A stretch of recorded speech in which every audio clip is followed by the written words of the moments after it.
Kukulkan. Kukulkan is called the feathered serpent god. It is a serpent with wings to fly and it has a human head in its mouth. Nobody knows what it represents till today, and some even call him as alien. The Tamil perspective would properly identify him as we shall see. In Chichen Itza, there is a pyramid called El Castle, so named after the Spanish conquest, which is dedicated to the god Kukulkan. It is actually the temple for Kukulkan. What is special about this pyramid? This pyramid has square base and it is a stepped pyramid of 9 steps. At each side there is a staircase leading to the top. Each staircase has 91 steps. If we add all the 4 sides, it amounts to 364, and including the throne, taking it as a step, the total comes to be 365, the number of days in a year. Seeing through the Tamil's perspective, the 9 steps of the pyramid represent 7 planets and 2 shadow planets called Rahu and Ketu, totaling 9. Have you heard about Navagraha of Tamils? It is these Navagraha which are called among the Mayans as the lords of the night. These are called the lords of fortune, both good and bad, and they are related to astronomy and calendar, and hence they are called the lords of the night by the Mayans. This is exactly same as Navagraha of Tamils. Hence, the 9 steps of the Kukulkan pyramid stands for the Navagraha. Hundreds of thousands of Navagraha shrines are seen only in Tamil Nadu, and this proves that Tamils are the ancient astronomers.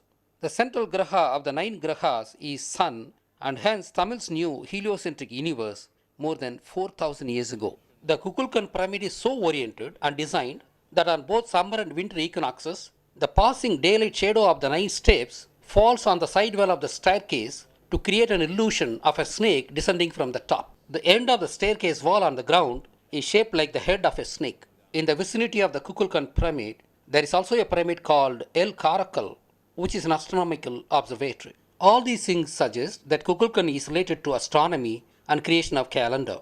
He is the god of astronomy. If that be so, then the name Kukulkan shall also reflect the same. The Tamil word Kuhai or Kuhal means owl in English. Kan means eye in Tamil. We know that owl, a nocturnal bird, has capacity to see in the night. As an astronomer is watching the sky during the nights, the Mayan astronomer was given the title name, the eye of an owl, as shown here. Kuhal plus Kan, Kuhalkan, Kukulkan. Just remember that Mayan's son-in-law was Ravanan, who was a great astronomer. Kindly watch the Great Ravana Mystery Solved video in this channel. Having demystified Kukulkan, we shall now demystify his pictorial representation. I am presenting 2 pictures side by side. Both these pictures have 3 items in common: snake, feather, man. Snake, feather, man. Aren't you surprised by the astonishing match? Does it mean that Vishnu was an astronomer too? Now you look at another picture of Vishnu. He is lying on a snake with eyes open and looking up. Is he observing the sky? He might be observing the sky, but why lying on a snake? Now look at this picture. Vishnu is studying the sky, lying on a stone which is usually called moonstone.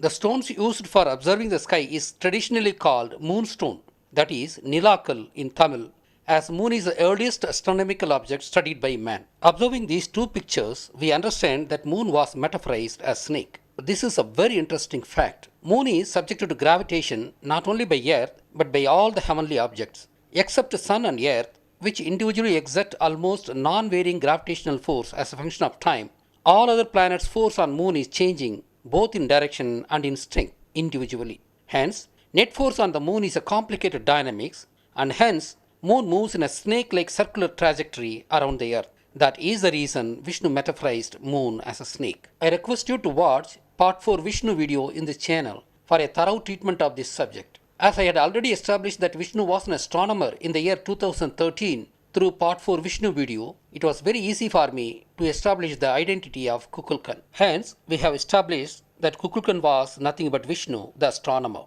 The Kukulkan picturization is very peculiar, and this peculiarity arises from the physical distance between these 2 cultures. Nevertheless, it retained the 3 unmistakable factors: snake, feather, and man. Every Vishnu temple in Tamil Nadu has aspects connecting him to astronomy. Vishnu was a Tamil Asivaga Siddha who specialized in astronomical knowledge. His other names are Kannan, Parshvanath, Parthasarathi, Angarahan, and all these names, including the name Vishnu, are title names associated with astronomy, and it is beyond the scope of this treatise to describe them in detail. I request you to watch part 4 Vishnu video in this channel. As Parshvanath is nothing but Vishnu, I estimate that Vishnu lived well before 1000 BCE. Following his nirvana, he is being worshipped as God. Enlightened human siddhas are gods for Tamils, and it is the same for other cultures too, even if they choose to call them as Messiah. Vishnu was an astronomer as per Asivakam that tallies very well with the Kukulkan being related to astronomy. But Vishnu was corrupted as a god of reincarnations in Hinduism during the past 1200 years, hiding his original and true identity as an astronomer.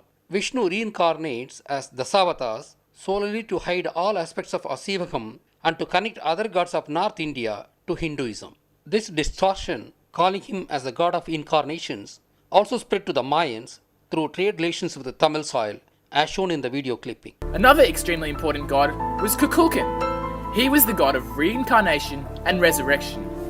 His name means the feathered serpent. As reincarnation is associated with both Kukulkan and Vishnu, and hence this additionally proves that Vishnu and Kukulkan were one and the same. This identity doubly establishes my conclusion that Vishnu was an astronomer. Having deciphered Kukulkan, I want to settle one more dispute regarding alien influence on earthly matters. There is a trend in the Western circles that whatever they do not understand, they stamp it alien. I am presenting portions of a video by History Channel which calls Kukulkan as alien. Kukulkan by the Maya is depicted in a number of ways. Sometimes he is human, sometimes he's a serpent. Sometimes we see him emanating from a serpent's head. We know that there's no way that a human being can emerge from a physical serpent. So the serpent must stand for something else, either a construction or a device. Now, because we know Kukulkan is a deity, we also definitely need to consider that this device is somehow a ship, and Kukulkan emerges from within the confines of the ship to the outside world and reveals himself as a deity to the people. But we have now established that Kukulkan was an astronomer, an ancient Siddha of Tamil origin, and hence not an alien. The same way, I can shatter every argument of alien influence on Earth. Hence, the alien theory is definitely faulty. There are intelligent species elsewhere in the cosmos, but they never came to Earth in flesh and blood. If at all there had been any interactions between these species, it could have only been through telepathic sharing of common pool of cosmic wisdom. Hence, instead of venturing to understand the unknown aspects of global civilizations in their proper settings, stamping them as aliens stonewalls any possible attempts to understand the unknown. Hence, alien approach is definitely an unhealthy attitude. This is the sound message I am conveying through this video. The Mayans had their own great achievements in astronomy, and their interlocking calendar system was a great masterpiece. However, their astronomical knowledge was built upon the knowledge they derived from Ravanan and Vishnu, as the Mayans were originally Tamil people, as this video clip would substantiate. Firstly, who were the Mayans? The Mayans were native Mesoamerican people who developed one of the most sophisticated cultures in the Western Hemisphere before the arrival of the Spanish in 1492. They occupied the area of southern Mexico, Guatemala, El Salvador, Belize, and also parts of Honduras. It is believed that the Mayan ancestors came from Asia when the Asian and Central American continent were joined by a land bridge. Ixchel, she is known as the fertility goddess of the Mayans. She was the goddess of the moon, the goddess of the rainbow, the goddess of the earth, the goddess of war, the goddess of rain. Ix prefix of Ixchel is said to mean female. Hence, Chel is the actual name. We have to explore the identity of this goddess with respect to its Tamil connection. In Tamil tradition, there is a goddess called Chelli Amman. The etymology of this name is as shown here. Chelvi plus Amman, Chelli plus Amman, Chelli Amman. Chelvi refers to unmarried young woman and is called in Tamil as Kanni. There is a concept in Tamil called Sapta Kanni. It is a division of human life into 7 stages of 12 years each. Each stage is represented by a Kanni goddess, and these 7 goddesses are called Sapta Kanni. Each of these Kanni goddesses has a reigning deity, the mother goddess, and the 7 mother goddesses are called Sapta Mada. Kindly watch the Great Mariamman Mystery Solved video in this channel, which is a very important video not to be missed. These 7 Saptamada are collectively represented by one deity called Mariamman or Bhagavati Amman, which means transforming deity, as she is worshipped as different manifestations over the 7 days of the week, a specific manifestation on the specific day of the week. Similarly, The seven Saptakannis are collectively represented by one deity called Chelliyamman. It is this Chelli who became Chell among the Mayans. The Sabdamada or Saptakanni are represented by a specific color each. They are black, blue, green, red, golden yellow, white, and transparency.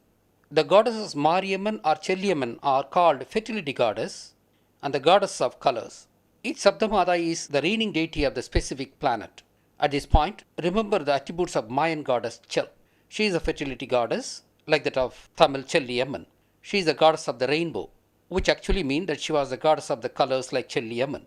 She is the goddess of the moon, representing Neelambike of Tamils, and the goddess of the earth, which actually means the goddess of the greeneries, who is called in Tamil as Pachayamma.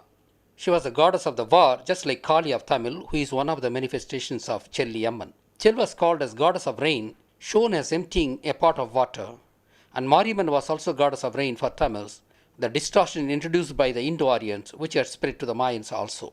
Kindly watch the great Mariamman mystery solved. Hence, it is awfully clear that Chell of Mayans represents Chelliyamman, the Saptakanni of Tamils. There is also a South American goddess called Pachamamma, the earth goddess, worshipped as Aphrodite of Venus, who is nothing but Pache Amma, the goddess of greeneries, also worshipped as Aphrodite of Venus by Tamils, who is one of the Saptamada of Tamils.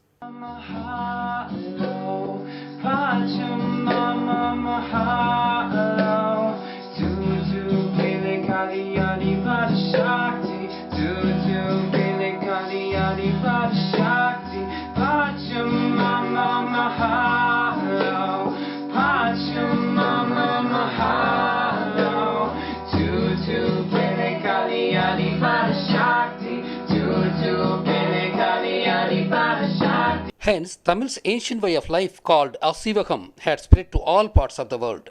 The Saptakanni concept, which is part and parcel of that system, also spread to all corners of the world.